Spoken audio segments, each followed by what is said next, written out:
You know that feeling, right? That little notification pops up on your phone telling you it's time to update again. It just feels constant, doesn't it? Never ending. But have you ever stopped to think about what's really going on behind that button? Well, today, we're going to pull back the curtain and uncover the hidden life of software updates. I mean, seriously, you know what I'm talking about. You just updated your phone, maybe your favorite app, like last week, and boom, there it is again. Another update. So what gives? Is the software just constantly broken? Well, turns out the real answer is way more interesting than you'd probably guess.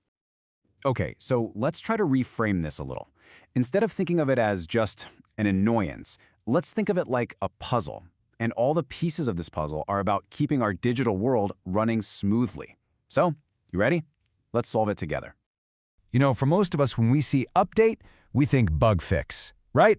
Something was broken, and now they're patching it up. And yeah, sometimes that's true, but that is honestly just the tip of the iceberg. The real work, the bulk of it, is happening way below the surface.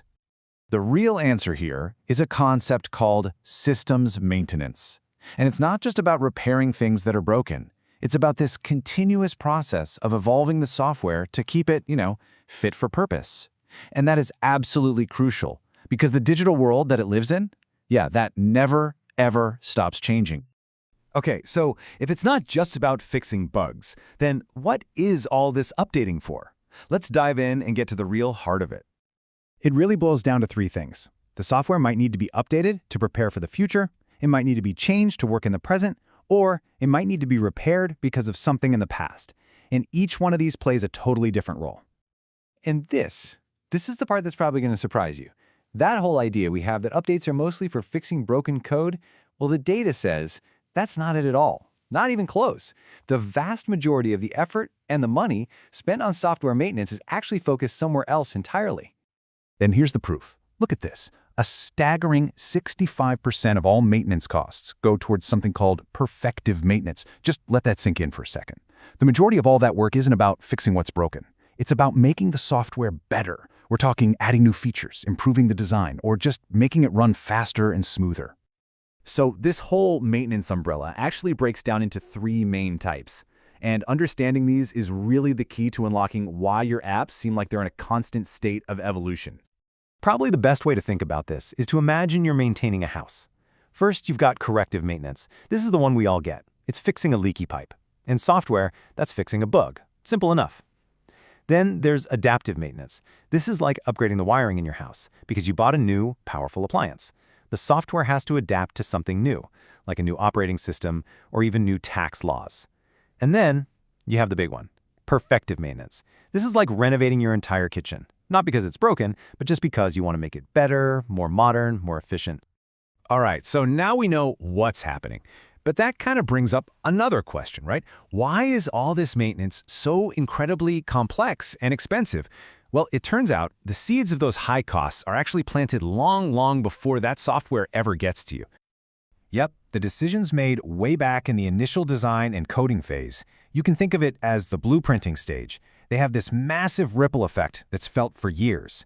Just like with a house, a messy, confusing blueprint is going to make for a really, really expensive home to maintain down the line. And this all comes down to that initial blueprint. I mean, was the code written clearly, or is it just a tangled mess of spaghetti? Did they actually test it properly, or are there little bugs just hiding in the walls waiting to cause problems? If a brand new developer joins the team, is there decent documentation, like a user manual to explain how everything works? And this one's huge. Is the whole thing built in a smart modular way where you can change one part without, the whole house of cards falling down? Getting these things wrong at the beginning, well, it costs an absolute fortune later on. But hey, it's not just about how it was built in the first place. How a program is managed and cared for throughout its entire life is just as critical. You could have the most beautifully designed piece of software in the world, but if it's not managed properly over time, it can still become a nightmare to maintain. And the long-term headaches just keep on coming. Think about it. What happens when the original developers, the ones who knew it inside and out, leave the company? All that knowledge just walks out the door. And as software gets older, it just naturally gets more and more complicated. And all the while, the outside world, new technologies, new regulations, it keeps changing, forcing the software to adapt or become obsolete. It really is like a living, breathing thing that needs constant care and attention. Okay, so after all of that, let's circle all the way back to that little update notification on your screen. It's time to completely reframe how we think about it. This is the big takeaway. This is probably the most important thing to remember from all of this. That little update waiting on your screen, it is not a sign of a flawed product. It's not a confession from the developers that they messed up. In fact, it's the exact opposite. An update is a sign of life. It's proof that someone is still caring for that piece of software. It means they're actively making it better, they're adapting it to our constantly changing world, and they're making sure it keeps working for you. You know, a product that never gets updates isn't perfect. It's been abandoned.